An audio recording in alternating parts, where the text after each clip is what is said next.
नमस्कार, मी वैद्य राणे ऑलिव्हिया आयुर्वेदामधून आपणा सर्वांचे मनापासून स्वागत करत आहे। जसजसे आपण वयस्कर होत जातो तसतसे आपल्या शरीराच्या तक्रारी वाढत जातात। वार्धक्यामध्ये जवळजवळ सर्वांना जाणवणारी महत्त्वाची समस्या म्हणजे गुडघेदुखी। या गुडघेदुखीमुळे बऱ्याच जणांना नीट चालताही येत नाही, उठताही येत नाही, बसता येत नाही आणि बसताना खूप त्रास होतो आणि मनासारखे फिरताही येत नाही। कुठेही फंक्शनला गेले तरी जास्त वेळ उभेही राहता येत नाही आणि जमिनीवर खाली बसायलाही जमत नाही।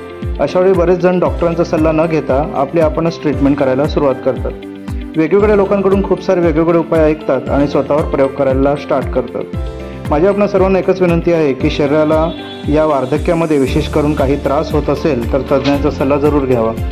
जर एकावर विश्वास नसेल तर 2-3 डॉक्टरांचा सल्ला घेऊनच पुढचा निर्णय घ्यावा। हे बघा, वार्धक्यामुळे येणारी गुडघेदुखी ही खास करून सांध्यामधील गादी झिजल्यामुळे होत असते। त्याचप्रमाणे त्या सांध्यातील वंगणाचे काम करणाऱ्या लिक्विडचे प्रमाण कमी झाल्यामुळे सुद्धा होत असते। या सर्व कंडिशनला मोस्टली ऑस्टिओआर्थरायटिस संबोधले जाते। इतरही बरीच कारणे असतात गुडघेदुखीसाठी, पण उतारवयामध्ये जास्त करून हेच अधिक कारण आपल्यास पाहावयास मिळते। तुम्हाला एक फोटो दाखवतो, त्याच्यामध्ये कळेल की जेव्हा सांधा जेव्हा नॉर्मल असतो तेव्हा कसा दिसतो आणि गादी झिजली की कसा दिसतो। म्हणजे तुम्हाला समजेल की सांध्यातील हाडे एकमेकांना घासल्यामुळे आपल्याला दुखत असते। कारण तर समजले ते का दुखते ते, पण आता जर कारण समजले तर उपायही तुमच्या लगेच लक्षात येईल। अजून तरी वार्धक्यामध्ये नवीन गादी तयार करण्यासाठी कोणतेही खात्रीशीर औषध उपलब्ध नाही आहे। त्यामुळेच ॲलोपॅथीमध्ये अशा कंडिशनसाठी मोस्टली जॉईंट रिप्लेसमेंटचा सल्ला दिला जातो। सध्या खूप नवीन टेक्निकने हे ऑपरेशन करत असल्याने रुग्ण दुसऱ्याच दिवशी चालू शकतो, वॉशरूमला सुद्धा जाऊ शकतो आणि 4 दिवसानंतर सर्व व्यवस्थित असेल तर रुग्णाला डिस्चार्जसुद्धा दिला जातो। काही दिवसामध्येच रुग्ण नॉर्मल माणसासारखा चालता फिरता होऊ शकतो। आणि हे रोबोटिक तंत्रज्ञानाने ऑपरेशनच्या वेळी शरीराला कमीत कमी इजा होत असल्यामुळे रुग्ण लवकर बरा होतो। जर ऑस्टिओआर्थरायटिस पहिल्या स्टेजमध्ये असेल तर फक्त फिजिओथेरपी किंवा नॉर्मल व्यायाम करून सुद्धा सांध्याचे आयुष्य तुम्हाला वाढवता येते।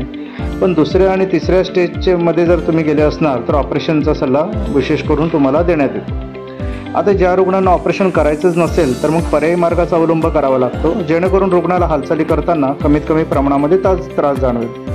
आता हे उपाय म्हणजे कसे, आयुर्वेदामध्ये असे बरेच उपाय उपलब्ध आहेत आणि बऱ्याचदा त्यांचा योग्य प्रकार अवलंब केला तर रुग्णाला जगणे सुसह्य होते। दररोज विशिष्ट प्रकारचे व्यायाम करणे, जसं फिजिओथेरपिस्ट आपल्याला सांगतात त्याप्रमाणे करणे, सरसकट कोणतेही योगामधील व्यायाम करू नये, योग्य सल्ला घेऊनच व्यायाम करणे। श्वसनाचा व्यायाम करणे म्हणजे दीर्घ श्वसन घेणे, म्हणजे काही सेकंद श्वास रोखून ठेवणे आणि नंतर मग हळूहळू श्वास सोडणे, म्हणजे ज्याला डीप ब्रिदिंग संबोधली जाते। या प्रकारामुळे शरीरातील मसल फायबर स्ट्रॉंग व्हायला मदत होते। त्याचप्रमाणे आहाराकडे विशेष लक्ष देणे गरजेचे आहे। ज्यांचे वजन अधिक आहे त्यांनी तर विशेष करून लक्ष देणे महत्त्वाचे आहे, कारण ज्यांचे वजन प्रमाणापेक्षा जास्त असते त्यांच्या सांध्यांना अधिक ताण सहन करावा लागत असतो म्हणून।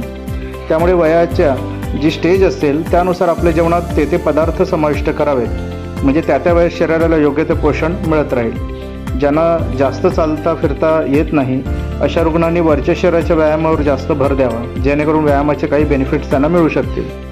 त्याचप्रमाणे नी कॅपसारख्या आईस पॅकने शेक देणे अशासारख्या काही उपायांमुळे सुद्धा काही प्रमाणात दुखणे कमी होण्यास मदत होते।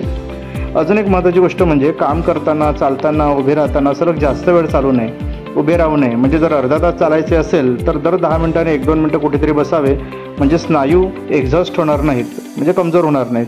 त्या दरम्यान ते परत एनर्जी गेन करतील आणि परत स्ट्रॉंग होऊन परत तुमच्या कामाला लागतील। जर त्यांच्यावर जास्त ताण देत राहिले तर ते कालांतराने कमजोरच राहतील आणि सांध्याला धरून ठेवण्याची त्यांची जी कॅपॅसिटी असते ती हळूहळू कमी होत जाईल। तर मित्रांनो, आजच्या सेशनमध्ये इतकेच। पुढेही आपल्या काही नेहमीच्या समस्यांविषयी आणि त्यांच्या समाधानाविषयी आपण मार्गदर्शन करतच राहू। आणि जर तुम्हाला आमची ही माहिती उपयुक्त वाटत असेल तर कमेंट करा, लाईक करा आणि सबस्क्राईब करा आणि शेअर करायला विसरू नका। तसेच तुम्हाला काही इतर विषयांवर माहिती हवी असेल तर नक्की आम्हाला कळवा, म्हणजे आम्ही तुम्ही दिलेल्या टॉपिकवरती माहिती देण्यास व्हिडिओ नक्की तयार करू। धन्यवाद।